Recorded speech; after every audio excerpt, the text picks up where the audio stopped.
Nah, termin itu adalah jumlah yang ditagih untuk pekerjaan yang dilakukan, suatu kontrak yang telah dibayar ataupun belum dibayar oleh pemberi kerja. Ya.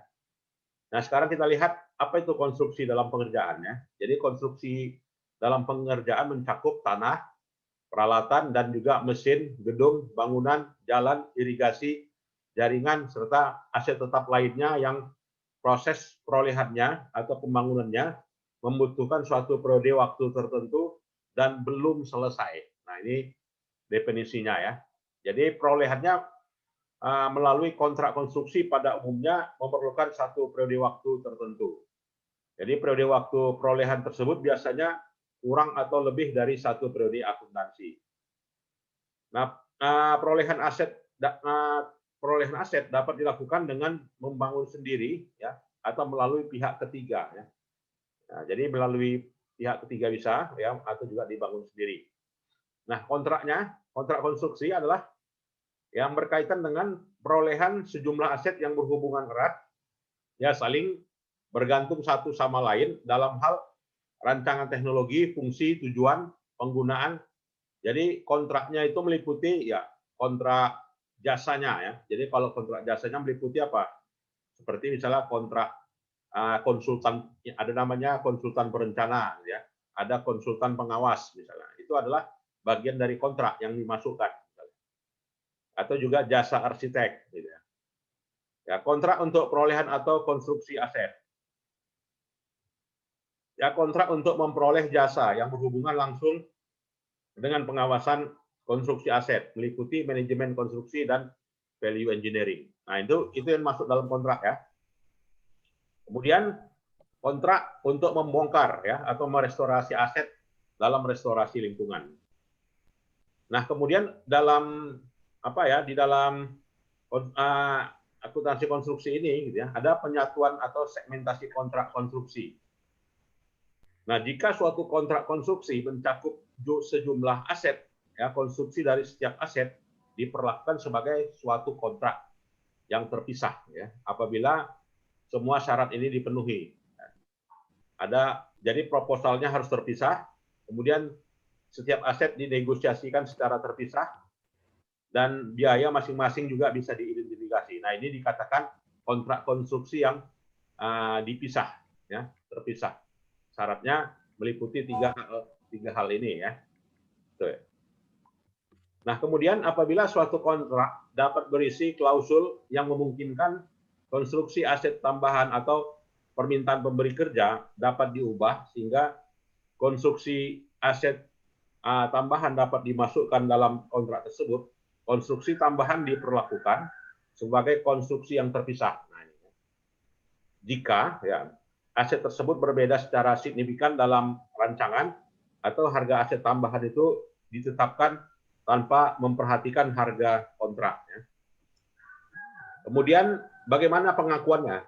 Ya, jadi suatu benda berwujud harus diakui sebagai konstruksi dalam pengerjaan jika besar kemungkinan bahwa manfaat ekonomi di masa yang akan datang berkaitan dengan aset tersebut diperoleh. Ya. Biaya perolehan tersebut diukur secara andal. Ya. Kemudian aset tersebut dapat dalam proses pengerjaan. Ya. Konstruksi dalam pengerjaan biasanya merupakan aset yang dimaksudkan digunakan untuk operasional pemerintah ya, atau dimanfaatkan oleh masyarakat dalam jangka panjang. Dan oleh karenanya diklasifikasikan dalam aset tetap. Ya. Kemudian konstruksi dalam pengerjaan dipindahkan ke pos aset tetap yang bersangkutan jika memenuhi ya pertama ya konstruksinya secara substansi telah selesai ya. Kemudian juga dapat memberikan manfaat. Nah, jadi konstruksi dalam pengerjaan itu tidak lagi statusnya sebagai kontrak konstruksi pengerjaan ya, tetapi sudah misalnya menjadi gedung ya. Nah, jadi sudah menjadi gedung atau dengan kata lain sudah menjadi aset, ya syaratnya dua ya, yaitu sudah selesai, kemudian dapat digunakan ya atau dapat dimanfaatkan. Dua kriteria inilah gugurlah status ya suatu aset itu sebagai konstruksi dalam pengerjaan ya. Nah, bagaimana pengukurannya? Nah, jadi di sini konstruksi pengukurannya diakui berdasarkan apa pengukurannya? Yaitu berdasarkan biaya perolehan, ya. Artinya at cost. Nah, diakui sebagai biaya perolehan. Nah, ada di sini dikatakan dengan komponen biaya konstruksi. Nah, jadi biaya konstruksi itu kalau dia dikelola secara swakelola meliputi ya, biaya yang berhubungan langsung dengan kegiatan konstruksi, kemudian biaya yang dapat didistribusikan ya pada kegiatan pada umumnya dan dapat dialokasikan ke konstruksi tersebut, atau biaya lain yang secara khusus dibebankan ke hubungan konstruksi yang bersangkutan. Nah, ada namanya biaya yang berhubungan langsung, ya. Bagaimana suatu konstruksi itu dikatakan ada komponen biaya langsungnya, ada dikatakan dengan biaya tidak langsungnya. Nah, jadi yang dikatakan biaya langsungnya meliputi biaya pekerja, ya, yaitu biaya pekerja lapangan, tukang, buruh, upah, klerek atau penyelia, ya. Biaya bahan, nah itu biaya langsung, ya.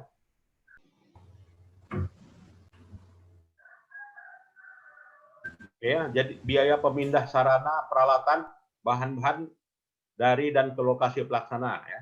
Biaya sewa sarana, gitu ya, itu biaya langsung, gitu ya. Biaya rancangan, itu biaya langsung juga dari suatu kegiatan konstruksi, gitu ya. Nah, ini kalau mau dijadikan apa? Dijadikan tesis, boleh ya. Siapa yang mau berminat ya untuk meneliti akuntansi penerapan akuntan PSAP nomor 8 ya, akuntansi konstruksi, silakan ya, pakai uji empiris. Nah, jadi dilakukan pengujian ya dengan uji empiris ya.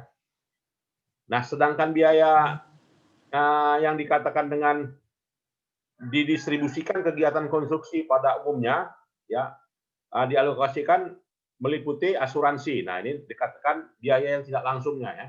Asuransi, biaya teknis atau biaya lain yang diidentifikasi untuk kegiatan konstruksi seperti misalnya biaya pengawas ya.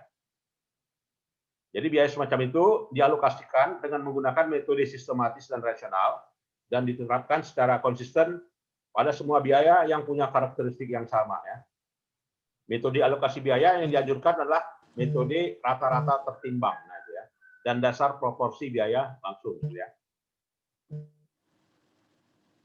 Nah, jadi kalau ada yang mau berminat untuk meneliti ini dalam tesis boleh ya.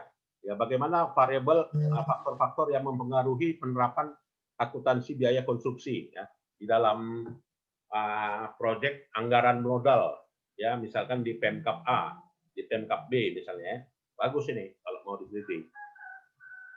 Nilai konstruksi yang dikerjakan oleh kontraktor melalui kontrak konstruksi meliputi, nah ini ya, yang namanya termin yang telah dibayar hubungan dengan tingkat penyelesaian.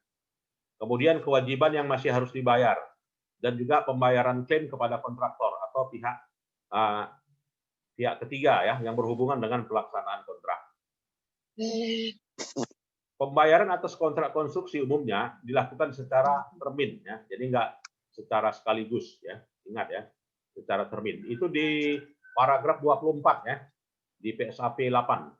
Mana ini? Ya, berdasarkan tingkat penyelesaian yang ditetapkan dalam kontrak konstruksi, setiap pembayaran dicatat sebagai dia ngomong apa. Iya, dia terlalu konstruksi dalam pekerjaan. Terlalu apa Bang ya? Ya, klaim dapat timbul umpamanya keterlambatan yang disebabkan oleh pemberi kerja, kesalahan dalam spesifikasi atau rancangan, dan perselisihan penyimpangan pengerjaan kontrak. Nah, ini kalau misalkan terjadinya klaim ya tidak sesuai spek gitu ya, artinya ada kesalahan ya, ada kesalahan spek misalnya. Jika konstruksi dibiayai dari pinjaman ya ini ya, maka biaya pinjaman yang timbul selama masa konstruksi dikapitalisasi. Nah ini ya, dan menambah biaya konstruksi sepanjang biaya tersebut dapat diidentifikasi dan ditetapkan secara andal. Nah, jadi misalnya dalam membangun SD pinjaman gitu ya, pinjaman dari luar negeri gitu ya. Nah, jadi misalkan nilainya 1M ya, 1M itu dikapitalisir ya ke nilai konstruksinya ya. Biaya pinjaman mencakup biaya bunga. Nah, jadi kalau ada biaya bunga dan biaya lainnya yang timbul yang digunakan untuk membiayai konstruksi dikapitalisasi tadi ya. Jadi dasarnya PSA paragraf 26 ya. jumlah biaya pinjaman yang dikapitalisasi tidak melebihi jumlah biaya bunga yang dibayar dan masih harus dibayar pada periode yang bersangkutan. Nah, itu ya. Apabila pinjaman digunakan membiayai berapa jenis aset yang diperoleh dalam satu periode tertentu, biaya pinjaman periode yang bersangkutan dialokasikan ke masing-masing konstruksi ya. Apabila kegiatan pembangunan konstruksi dihentikan sementara, tidak disebabkan oleh hal-hal yang bersifat force majeure, maka biaya pinjaman dibayarkan selama masa pemberhentian sementara pembangunan konstruksi ya. Kemudian di paragraf 32 bahwasanya kontrak konstruksi yang mencakup beberapa jenis pekerjaan yang penyelesaiannya jatuh pada waktu yang berbeda, maka jenis pekerjaan yang sudah selesai tidak diperhitungkan biaya pinjaman. Nah, jadi biaya pinjaman itu ya tidak diperhitungkan ya ketika pekerjaan itu sudah selesai ya. Jadi biaya pinjaman itu hanya dikapitalisasi untuk jenis pekerjaan yang masih dalam proses pengerjaan. Nah, itu. Suatu kontrak konstruksi dapat mencakup beberapa jenis aset ya, yang masing-masing diidentifikasi dalam paragraf 12. Oke ya. Nah, kemudian apa saja yang diungkapkan di laporan keuangan? Nah, ini ya yang paling penting. Entitas harus mengungkapkan informasi mengenai konstruksi dalam pekerjaan pada periode akuntansi meliputi rancangan kontraknya 1, kemudian nilai kontraknya 2, kemudian jumlah biaya yang dikeluarkan 3, kemudian uang muka 4, dan juga retensi 5 ya. Itu ya. Jadi inilah yang di mana diungkapkan di catatan atas laporan keuangan pemerintah daerah yang bersangkutan. Apakah ada retensi ya uang muka gitu ya. Nah, itu diungkapkan di catatan atas laporan keuangan. Nah, itulah yang terkait dengan akuntansi biaya konstruksi ya. Jadi dapat disimpulkan ya, akuntansi konstruksi ini ya apabila dia sudah selesai maka diatur. Baiklah, silakan kalau ada yang mau diskusi. Ada?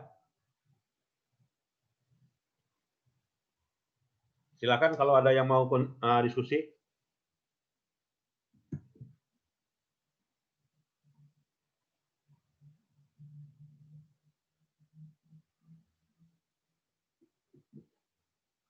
Ada?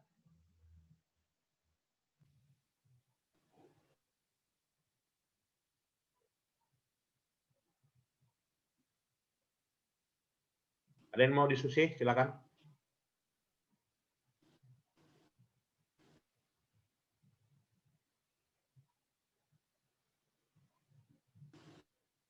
Ada?